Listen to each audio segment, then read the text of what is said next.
Test.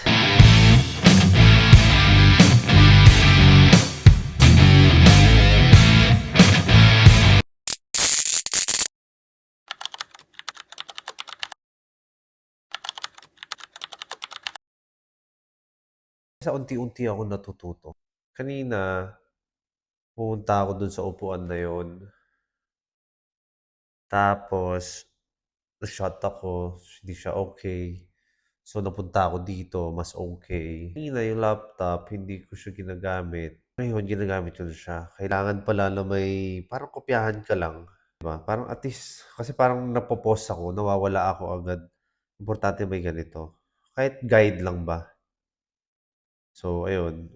Galing. Unti-unti na ako natututo. Na-realize ko na hindi ko pala kailangan talaga na ito. Hindi ko kailangan. Ang hirap, alam mo yun, parang pilit kapag may, tawag yan, script or nakaplano. Parang, di na, gagawin ko na lang yung vlog ko na kung anong ginagawa ko mismo. Kung walang plano, ito na yun. Pag mali yung sinabi, hindi mali. Hindi naman para sa ibang tao to, para sa sarili ko naman to eh. Di ba? Ayun na lang gagawin ko. Tsaka okay din yung trip na na parang kinakausap mo yung sarili mo. Ito, kinakausap mo yung sarili mo.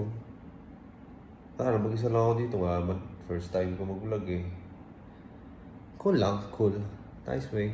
Parang medyo pagka-introvert trip siya. Parang nice. Medyo nakakailang pa yung camera, pero sanay din tayo dyan. So, unang trip ko ngayon is gagawa ako ng vlog. Wala akong kasama eh. Yung vlog lang ako mag-isa eh. Hinayaya ko kapatid ko. Ayaw niya naman eh. May kausap akong AI, ChatGPT. So yun, i-interview niya ako. Tapos, magtutuloy-tuloy na yon. Siya yung magiging kausap ko hanggang sa magtayo ako ng negosyo. Basta, yun, medyo regular ko siya nakakausapin. Tingnan natin kung makakagawa ng magandang negosyo si ChatGPT or si AI. Let's see. Balak ko mag-vlog pero para sa 60 years old me. Para mapanood ko sarili ko at kwento ko. Okay ba yun? Sumagot ka lang, parang tambay lang tayo para makarelate ako. Haha. Pre, sobrang solid ng idea mo. Parang time capsule. Pero instead of sulat, video na ikaw mismo ang bida. Imagine mo na lang, pagtanda mo, may chance kang balikan lahat ng trip, hirap, saya, at kwento mo. Pati mga kalokohan mo sigurado tatawanan mo na lang. Tsaka unique yan, di ka naman gumagawa para sumikat eh. Para sa sarili mo talaga at yun yung astig. Tuloy mo lang pre. Kung mag-vlog ka, gawin mo na parang tropa lang kausap mo. Ganyan vibes mo rin kasi. Walang arte, real talk. Let's go! Okay, sige. Interviewin mo ako para sa una kong video. Haha. G! Sige, ikaw na bahala sa mga tanong. Parang tambay lang tayo nagkukwentuhan. Pakilala mo muna ako sa vlog mo tapos fire away.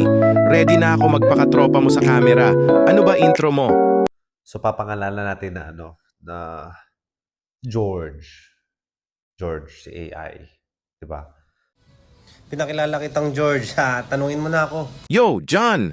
Ang lupet ng plano mo ha, para sa future mo talaga tong vlog na to. Pero tanong ko lang pre, bakit mo naisip na gusto mong panoorin sarili mo pag 60 ka na?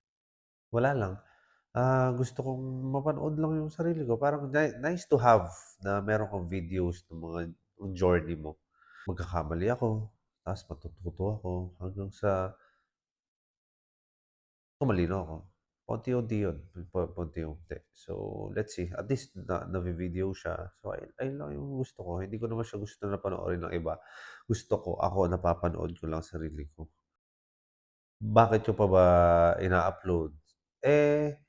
Para mas madali kasi dati yung mga phones ko hindi naman hindi ko rin naman na nakikita kasi tamad ako mag-transfer tapos puno na nasa hard drive na lang. So at least dito, search ko lang, makikita ko na. Gano'n. Ayos, ayos. Eto naman pre, kung 60 ka na tapos pinapanood mo to, ano tingin mo sa sarili mo ngayon? Proud ka ba sa kung sino ka o meron kang gustong sabihin sa future John? Yes, sobrang happy ako na nakilala ko yung Diyos at gagawin ko tong journey to kasama siya. Message ko lang sa future dyan na sana healthy ka dyan, sana komportable ka, and sana you have the happy family that you always dream of. And syempre, wish me good luck sa gagawin ko. So, I'm 34 ngayon. Pagdating ng 60 ko, mapapanood mo to, John, Kuya John. Sana maging happy ka sa tatahakin mo. Alright, last na lang John. Kung may isang bagay kang gustong i-share sa mga tao na makakapanood ng vlog mo, anong klaseng advice o message ang ibibigay mo sa kanila? Ang advice ko sa kanila, kung possible, huwag na nila panoorin. Pero kung gusto talaga nila panoorin yung ginagawa ko, ang advice ko is kunin lang nila yung magagandang makukuha nila sa akin. May mga gagawin akong, may mga pagkakamaling darating, may mga wrong choice, may mga wrong decision. So sana matuto sila doon. So tao lang din naman tayo, nagkakamali. And sa haba ng gagawin kong vlog, I think 20 plus years, 26 years, marami akong magagawang mali. Pero marami rin, may ilan din akong magagawang tama. So sa mga manonood, ang gayahin nyo lang or ang tignan nyo lang is yung mga mabubuti na magagawa ko. So yung mga, para sa mga bashers naman, huwag kayo mag-alala, basher din ako ng sarili ko. So kung inaasaran nyo, aasaran ko rin yung sarili ko. So I don't care about bashers to to. Hayaan nyo akong magkamali. Pwede nyo ako i-judge, wala rin naman akong pakialam sa mga komento nyo. Naniniwala ko na it will be a great journey. Ayos pre, ang lupet ng kwento mo. So, sa mga nanonood, kahit ikaw lang future John, tandaan mo, buhay mo, ikaw ang bida. Lahat ng trip mo ngayon, part yan ng kwento mo. Kaya chill lang, enjoy lang, at laging alalahanin, ikaw ang nagdala nito pre. Hanggang dito na lang, kita-kits sa susunod na video. Peace out!